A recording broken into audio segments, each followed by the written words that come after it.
Hi, everyone. Great to see you here. Hope you enjoy the new story. Don't forget to like and subscribe. I used to think our marriage was solid, unshakable even.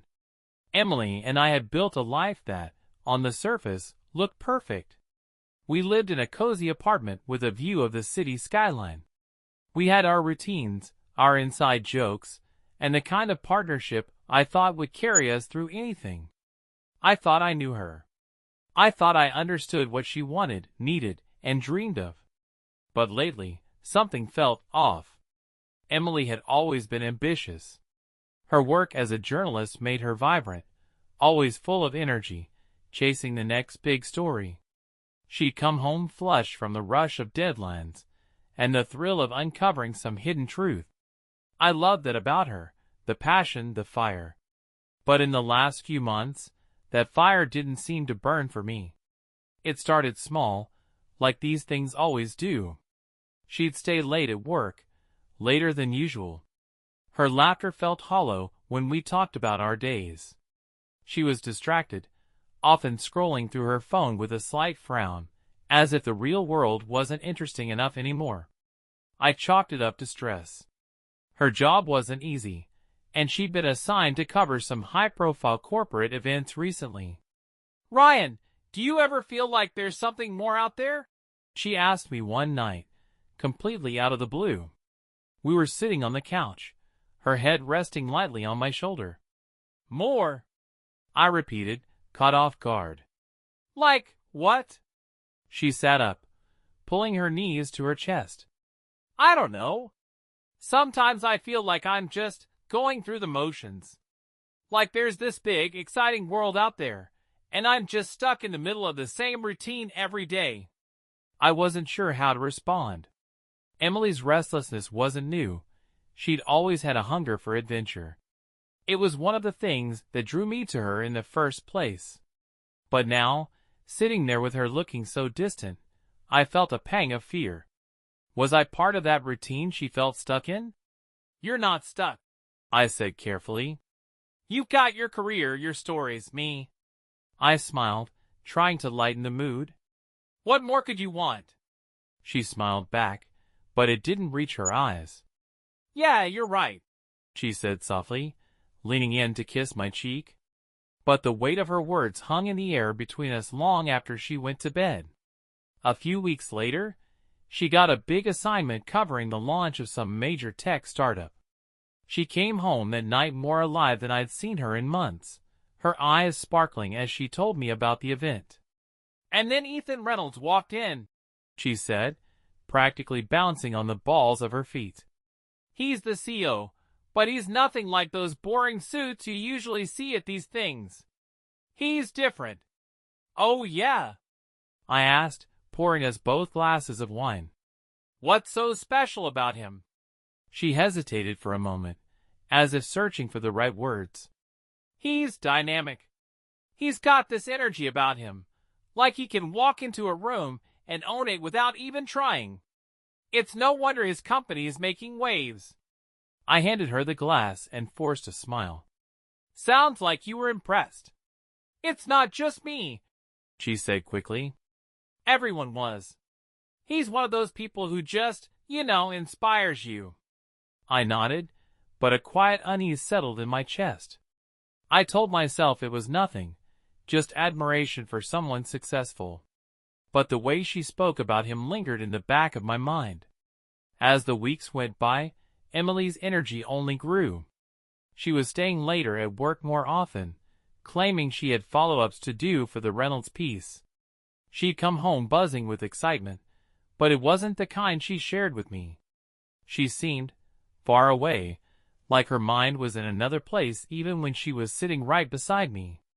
One night I brought it up. "You've been working a lot lately," I said, trying to keep my tone casual. "Everything okay?" She looked up from her laptop, startled. "Yeah, of course. It's just been busy, you know how it is." I nodded, but her words didn't reassure me. I wanted to believe her, but there was a distance growing between us that I couldn't ignore. I started noticing little things. A missed call she quickly dismissed, Her phone always angled away from me when she checked it. I hated the way my mind started filling in the blanks, but I couldn't help it. Something wasn't right. The city was always alive, a constant hum of traffic and conversation that never really stopped. But lately, that noise felt like a distraction from the silence in our home. Emily and I still talked, still shared meals, still laughed at our favorite TV shows. But it all felt hollow, like we were going through the motions. One Saturday morning, I woke up early and decided to surprise her with breakfast in bed. I thought maybe a small gesture like that could help bring us back to the way things used to be.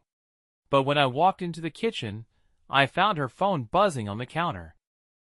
It wasn't like me to snoop, I trusted her. But something in the pit of my stomach told me to look. The screen lit up with a message. "Last night was amazing. Can't wait to see you again." My heart stopped. I stared at the words, hoping I'd misread them, that it was some inside joke or a work-related text I didn't understand. But deep down I knew. Emily walked in a moment later, still in her pajamas, and froze when she saw me holding her phone. "Ryan," she said, her voice tight. "What are you doing?" I held up the phone, the message still glowing on the screen. "Who's Ethan?" Her face went pale. And just like that, the facade shattered. The house felt heavier after that morning, like the air had been sucked out of it. Emily barely spoke to me, and I couldn't bring myself to break the silence. Every glance she gave me seemed to carry an apology she couldn't put into words, and every glance I gave her was filled with questions I didn't know how to ask. That night, she sat on the edge of our bed, clutching her phone like it was a lifeline. I stood in the doorway, the anger I'd been trying to suppress bubbling to the surface. "You haven't said anything," I said. My voice came out sharper than I intended, but I didn't try to soften it. She flinched, her hands tightening around the phone. "What do you want me to say, Ryan?" "How about the truth?" I said. "Start there." She closed her eyes, and for a moment, I thought she might actually tell me. But when she spoke, her words were guarded. "I didn't plan this," she said softly. "It just happened." "That's not an answer," I said, stepping into the room. "What do you mean it just happened? You accidentally fell into an affair?" Her head snapped up, and for the first time that day, I saw anger flash in her eyes. "You don't understand, Ryan. I've been, I don't know, lost, stuck. And then Ethan came along and what?"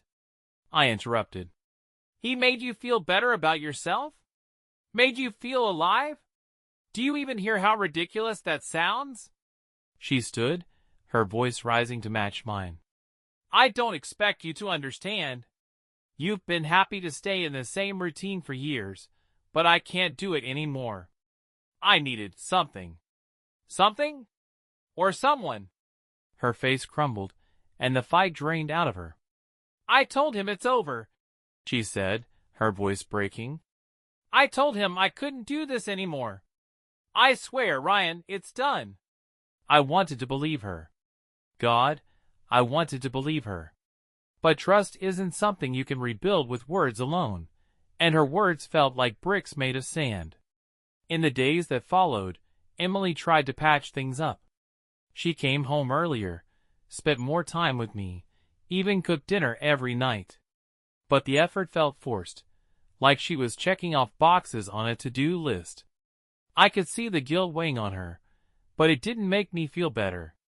If anything, it made me angrier. One night, as we ate dinner in near silence, her phone buzzed on the counter. She froze, her fork halfway to her mouth, and reached for the phone a little too quickly. "Who is it?" I asked. "Just work," she said without looking up.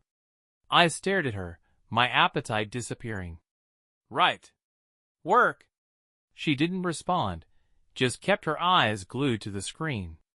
It was a Friday evening when everything came to a head. Emily had mentioned earlier that she might have to stay late for a meeting, so I wasn't surprised when she walked out the door with her bag slung over her shoulder. "Where are you going?" I asked, not looking up from the TV. "Meeting," she said, her voice tight. "Don't wait up. It might run late." I nodded, my stomach twisting. Her meetings had been happening more often lately, always at odd hours, always vague on the details.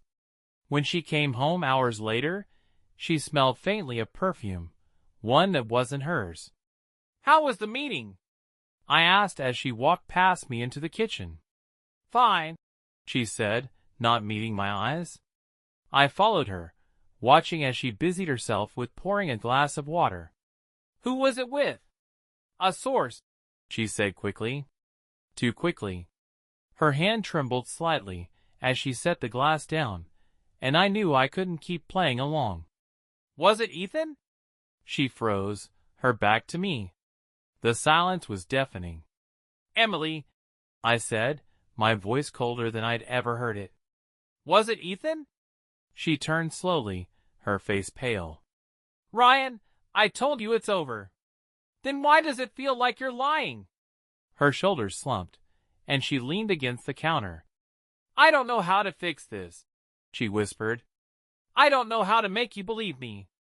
"Maybe because you're still lying," I said, my voice rising. "Do you even hear yourself? You expect me to just take your word for it while you're sneaking out at all hours?" "I'm not sneaking out," she shot back, her voice breaking. "I'm working, Ryan. I'm trying to save my career, our marriage, everything." "By lying to me?" I asked bitterly. "By hiding things?" She didn't answer, and that silence said more than her words ever could. The next day, I couldn't shake the feeling that something was still happening. I watched her carefully, noting every glance at her phone, every moment of hesitation when I asked about her plans. She was trying to act normal, but normal was the last thing our life felt like. That evening, her phone buzzed again. She was in the shower, so I picked it up without thinking. The message was from Ethan. "I miss you. Call me when you can." My chest tightened as I stared at the screen. So much for "It's over." When Emily came out of the bathroom, I held up her phone. "Care to explain this?" Her eyes widened, and she froze. "Ryan, Don't," I interrupted. "Don't lie to me. Just tell me the truth." She sank onto the bed, burying her face in her hands. "I haven't seen him," she said, her voice muffled. "I swear, Ryan, I haven't. But you've been talking to him." She looked up, her eyes glistening with tears. "I told him it was over, but he keeps reaching out. I don't know how to make him stop." "Block him," I said coldly. "Cut him out of your life completely. Otherwise, don't bother pretending this is about saving us." "I will," she said quickly. "I'll block him. I'll do whatever it takes." But her promises felt hollow, and I couldn't bring myself to believe them. Not anymore. That night, I lay awake in bed, staring at the ceiling while Emily slept beside me. The sound of her even breathing should have been comforting, but it only made the ache in my chest worse. I didn't know if I could trust her again, and I didn't know if she even wanted me to. I told myself I wanted to believe Emily when she said she had blocked Ethan. She'd even shown me her phone, scrolling through empty text threads like a child proving they'd done their homework. "It's over," she'd said, but her words felt as fragile as glass, ready to shatter under the weight of scrutiny. I noticed her growing distance more keenly after that. Her schedule shifted subtly: early mornings, late nights, vague explanations of meetings and deadlines. Her phone was never out of reach, and she seemed more guarded, avoiding long conversations or the simple, easy laughter we once shared. Then came Friday. She was dressed sharply, her favorite tailored coat slung over her shoulder as she grabbed her bag. "Another meeting?" I asked, barely looking up from the TV. Yeah, she said, her voice clipped. Don't wait up. It might run late. I nodded, though something inside me twisted painfully. Minutes after she left, I found myself grabbing my jacket and heading for the car. I wasn't proud of what I was doing, but pride mattered less than the nagging voice in my head that refused to be silenced. I followed her through the city streets, careful to keep my distance. She eventually parked in front of a sleek downtown hotel, one of those places with polished marble lobbies and valet parking. I watched as she stepped inside, smoothing her coat and glancing around. When I saw Ethan meet her by the elevators, my worst fears were confirmed. They didn't touch, but the way they leaned in close to talk, the way she smiled faintly at him, was enough to twist the knife already lodged in my chest. I watched them step into the elevator together, the doors closing before I could move. Emily came home late that night, her demeanor calm, even cheerful. The meeting went well, she said, kissing my cheek like everything was fine. Big things in the works. I nodded stiffly, saying nothing. My mind was racing, and every word she said felt like a lie. The next morning, I decided I needed answers. I wasn't proud of what I did next, but the doubt gnawed at me like a wound that refused to heal. While Emily was in the shower, I installed a simple tracking app on her phone and set up a program on our shared laptop to monitor her activity. It didn't take long to find what I was looking for. Buried in her email drafts was an exposé titled, "Beneath the Facade, the Corruption at Reynolds Corporation." It was the kind of work Emily was known for, thorough, damning, and meticulously sourced. Ethan's name appeared over and over, tied to insider trading, fraudulent companies, and illegal bribes. For a moment, I felt a flicker of pride. Was this why she'd been spending so much time with him? Was she using their connection to uncover the truth? But then I found the messages. Ethan's tone was casual, familiar, far too personal for someone being investigated. Her replies were professional but hinted at a connection that went beyond work. Meetings arranged at odd times, exchanges about staying discreet, each one was another nail in the coffin of my trust. That evening, I waited for her in the living room, the laptop open on the coffee table. When she walked in, her eyes darted to the screen, and I saw the color drain from her face. "What's this?" I asked, pointing to the exposé. She froze, her bag slipping from her shoulder. "Ryan, I can explain." "Then explain," I said coldly. "Because it looks like you've been playing both sides." She sat down slowly, her hands trembling. "I was working on the story," she said finally. "Ethan found out about it weeks ago. He's been trying to stop me, with bribes, threats, anything he can think of. I had to stay close to him, to keep him off guard while I finished my research." I stared at her, my anger simmering beneath the surface. "Stay close? Is that what you call it?" Tears welled in her eyes. "I didn't mean for it to go this far," she said. "I thought I could control it. I thought I could handle him without—" "Without what?" I interrupted. "Without it becoming an affair?" Her head snapped up, her expression twisting with guilt and defiance. "I didn't plan this, Ryan. You have no idea what it's like, the pressure, the risks I'm taking. I'm trying to expose a man who could ruin lives, and all you can think about is your pride." "My pride?" I repeated, my voice rising. "Emily, you lied to me. You cheated on me. Don't try to make me the villain here." She flinched, her eyes darting toward the door. "I can't do this right now," she said softly, standing. "Of course not," I said bitterly. "Running away is what you're best at." She hesitated at the door, but didn't turn around. When it closed behind her, the silence that followed was deafening. The days after our confrontation felt like walking on broken glass. Emily came and went, speaking to me only when necessary. I didn't push her. What was the point? She'd said enough to make it clear she wasn't ready to repair what was broken between us. Still, I couldn't shake the feeling that she wasn't telling me everything. One evening, as she sat typing furiously on her laptop, I decided to confront her again. "Working late on the expose?" I asked, leaning against the doorway. She jumped, snapping the laptop shut. "Ryan, not now," she said, her tone sharp. "Then when?" I shot back. "When are you going to stop running and tell me the truth?" Her shoulders sagged, and she gestured for me to sit. "Fine," she said, her voice tight. "You want the truth? Here it is." She explained how it had started with a routine interview for Ethan's company, a typical feature on a rising tech star. But as she dug deeper, she uncovered troubling patterns: shadowy financial dealings, suspicious settlements, bribes that span countries. "It wasn't just a story anymore," she said. "It was the kind of expose that could take him down." I wanted to feel proud of her work, but every sentence she spoke felt laced with half-truths. "And the affair?" I asked coldly. "Where does that fit in?"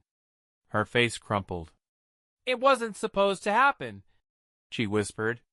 "I thought I could keep things professional, but Ethan, he knows how to manipulate people. He made me feel seen." The word hit me like a slap. Seen. As though my love, my commitment, had never been enough.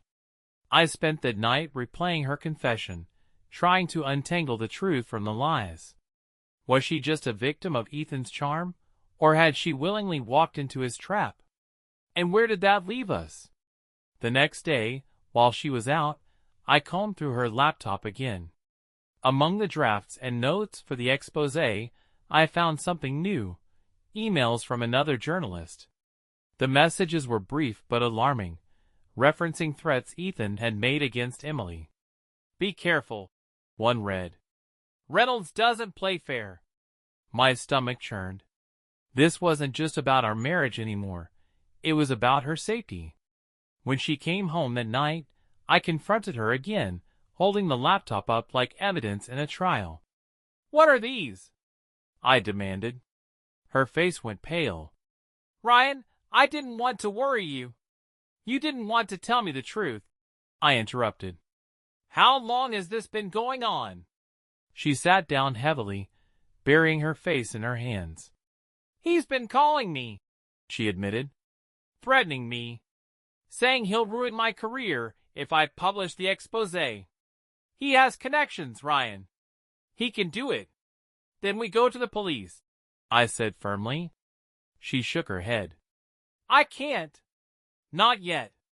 If I go public now, he'll bury the story, and all of this will be for nothing." Her resolve was infuriating. "You think this is worth your life?" I asked. "Because that's what's at stake if you keep pushing him." She looked at me with a mix of fear and determination.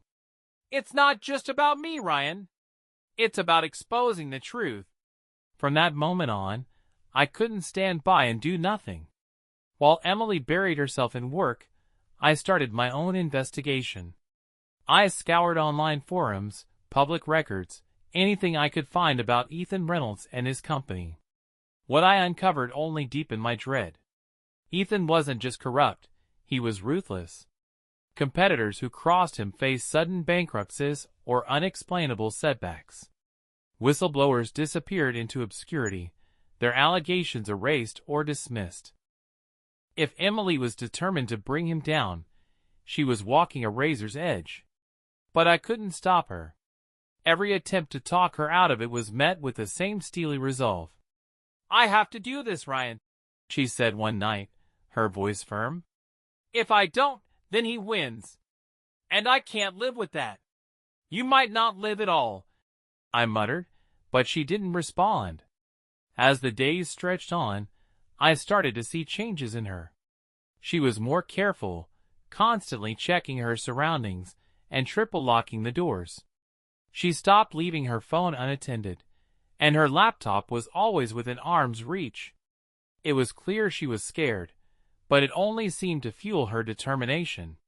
One night, she came home later than usual, her face pale and drawn.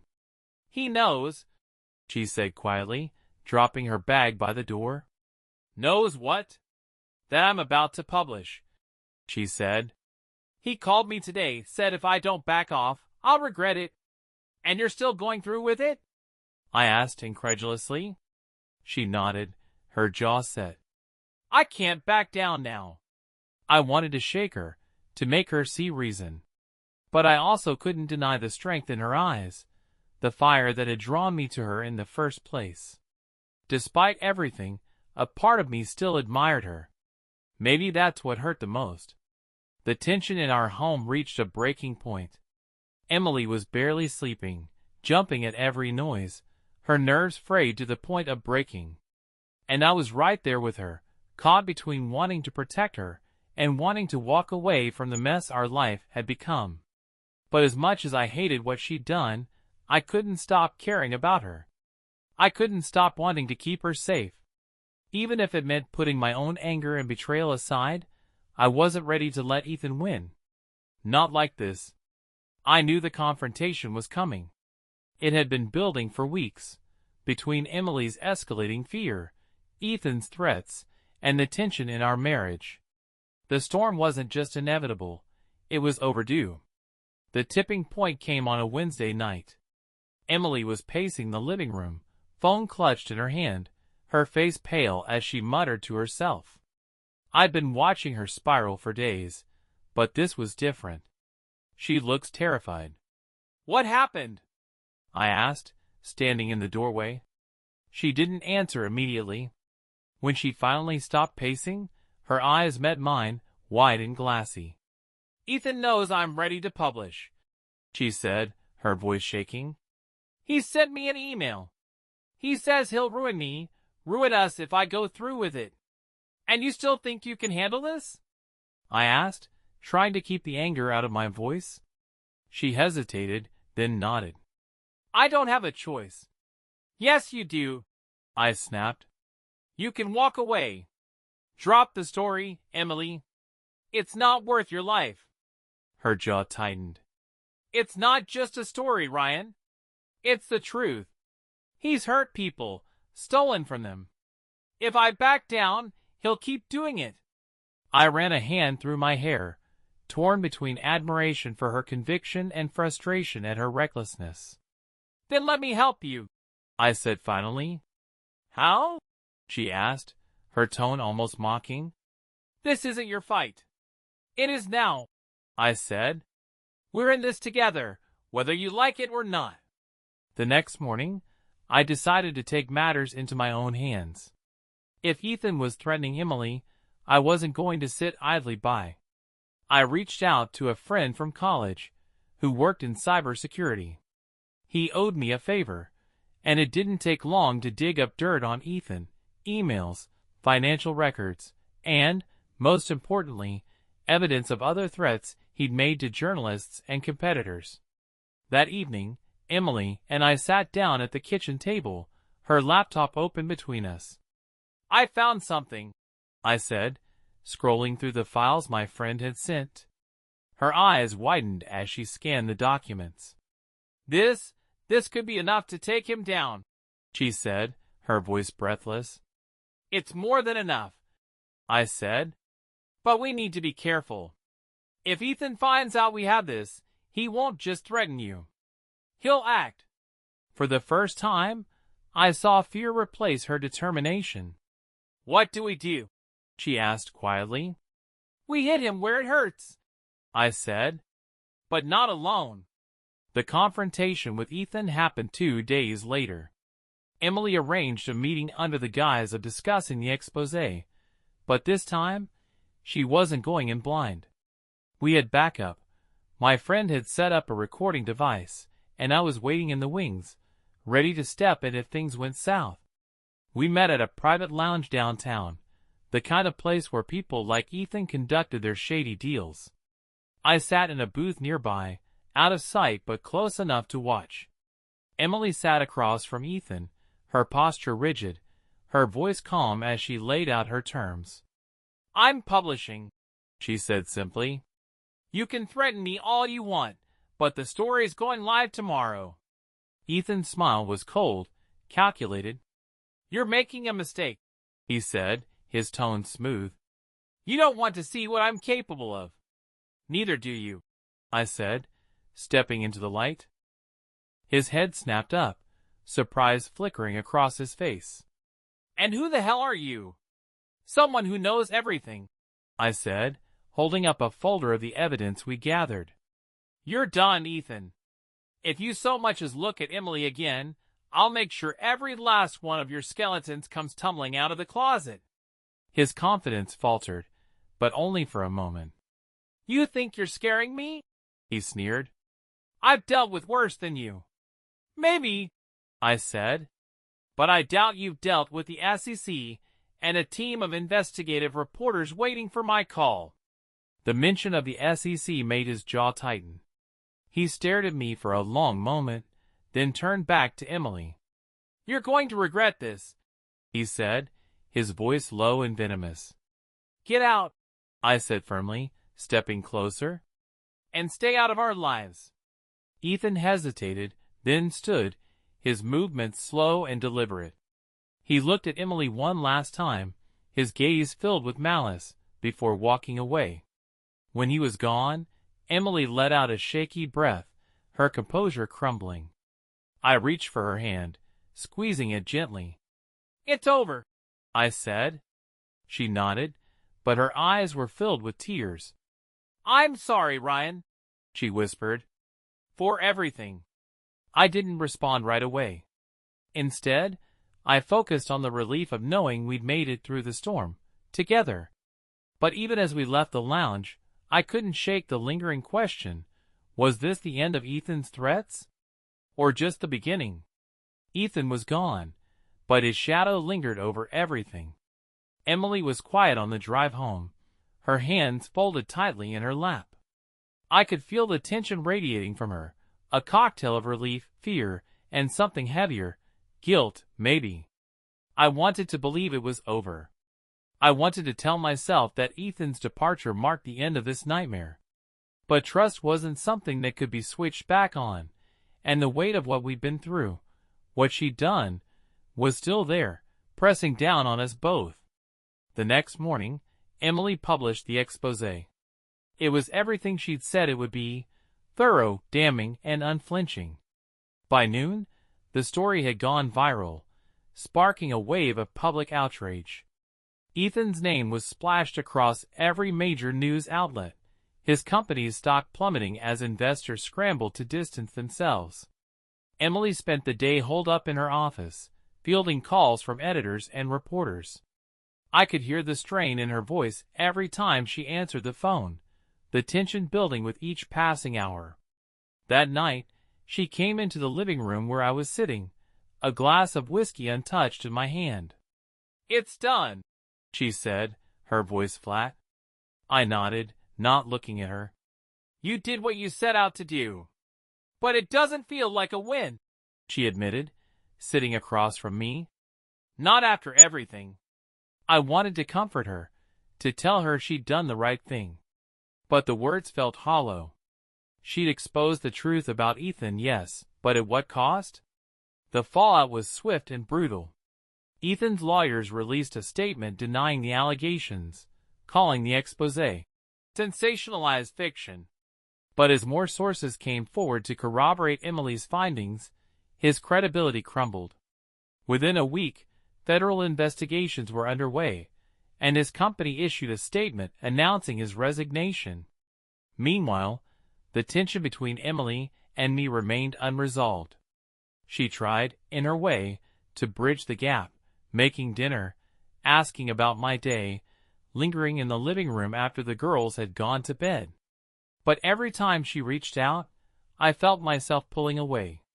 One night, as we sat in the dim light of the kitchen, she finally broke the silence. Ryan, she said softly, I need to know where we stand. I stared at her, the woman I had loved for years, and the woman who'd betrayed me. I don't know, I admitted. I want to forgive you, Emily. I want to move past this. But every time I look at you, all I see is him. Her face crumpled, and tears spilled down her cheeks. "I'm sorry," she whispered. "I'm so sorry, Ryan. I know I've hurt you, and I hate myself for it. I don't know how to fix this." "I don't think you can," I said, my voice breaking. We agreed to take space, a temporary separation to figure out what we wanted. I moved into a small apartment a few blocks away, just far enough to give us room to breathe, but close enough to still be part of her life. The first few weeks were agonizing. I missed her presence, her laugh, the way she'd hum absent-mindedly while making coffee. But I also felt a strange sense of relief. For the first time in months, I didn't feel like I was holding my breath, waiting for the next betrayal. Emily threw herself into work, focusing on the fallout from the expose. She was hailed as a hero by her peers, a journalist who'd risked everything to expose the truth. But when I saw her on TV, giving interviews or accepting awards, I didn't see a hero. I saw the woman who had lied to me, broken my trust, and left me questioning everything we'd built. We met for dinner a month later, a tentative attempt to rebuild what had been broken. She looked tired, the weight of the past few months etched into her face. "I've been seeing a therapist," she said over the rim of her wine glass. "Trying to figure out why I did what I did." "And?" I asked. She hesitated, her eyes searching mine. "I think I was trying to find something that wasn't missing," she said finally. "I thought I needed excitement, passion, a spark. But what I really needed was to face the things I was scared of. Commitment, responsibility, the idea that love doesn't always feel like fireworks." Her words hung in the air, and for the first time, I saw a glimmer of the woman I'd fallen in love with, the one who was honest, vulnerable, and unafraid to face her flaws. "I'm trying to be better," she said, her voice trembling. "Not just for you, but for me." I didn't know if we could ever truly move past what had happened. Trust is fragile, and once it's broken, it doesn't come back easily. But as I sat across from Emily that night, watching her lay herself bare, I felt a flicker of hope. Maybe it wouldn't be enough. Maybe we'd never fully heal. But for the first time in months, I was willing to try. Rebuilding our relationship wasn't a decision I made in one moment. It was slow, cautious, like testing the ice on a frozen lake, unsure if it could hold my weight. Emily's apology over dinner was genuine, and I saw the effort she was making to change. But forgiveness doesn't erase the pain, and trust doesn't rebuild itself overnight. We started small. She'd call to check in, sometimes just to say hello. I'd stop by the house to see her and spend time with the kids. Those moments were tentative, but they felt real, free from the shadow of Ethan and everything he represented. Meanwhile, the fallout from her expose continued to ripple outward.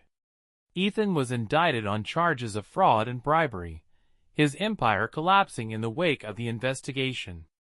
Emily's work was celebrated across the industry, but she didn't revel in the spotlight.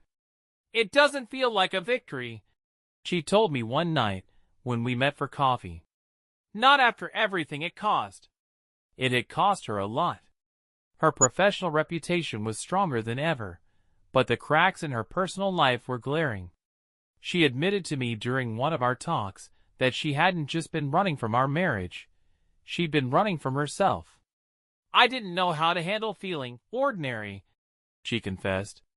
"I thought chasing something exciting would make me feel alive. But all it did was tear me apart." Her honesty was raw, and it hit me harder than I expected.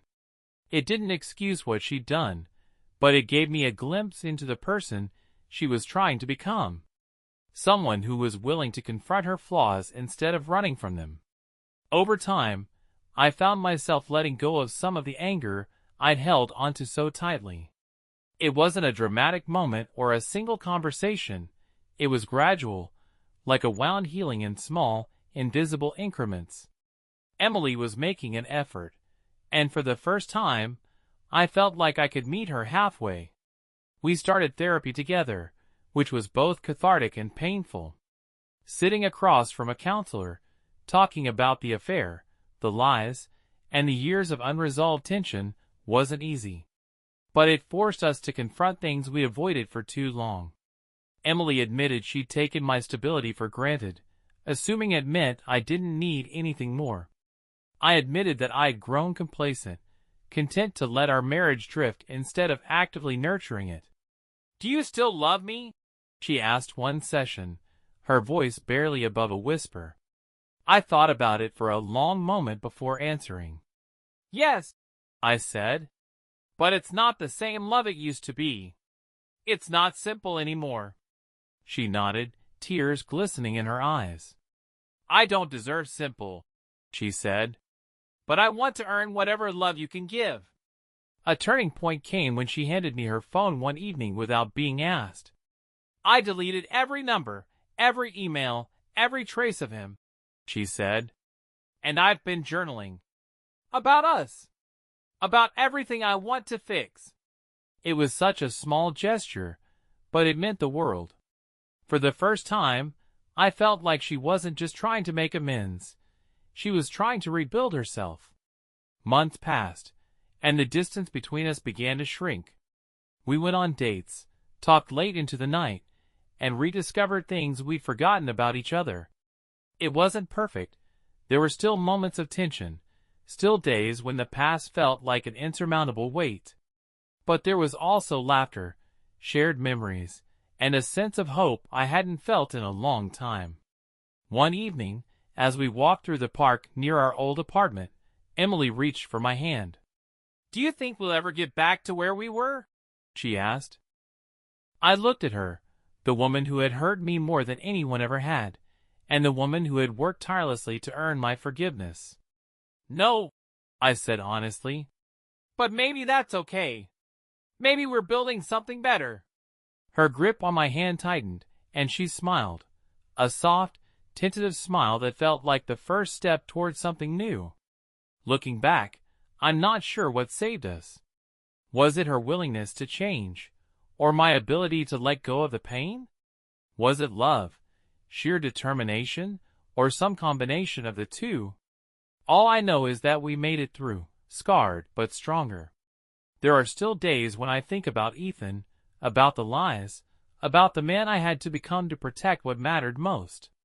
But those days are fewer now, and the memories don't sting as much as they used to. Emily and I aren't perfect, but we're trying. And for the first time in a long time, trying feels like enough.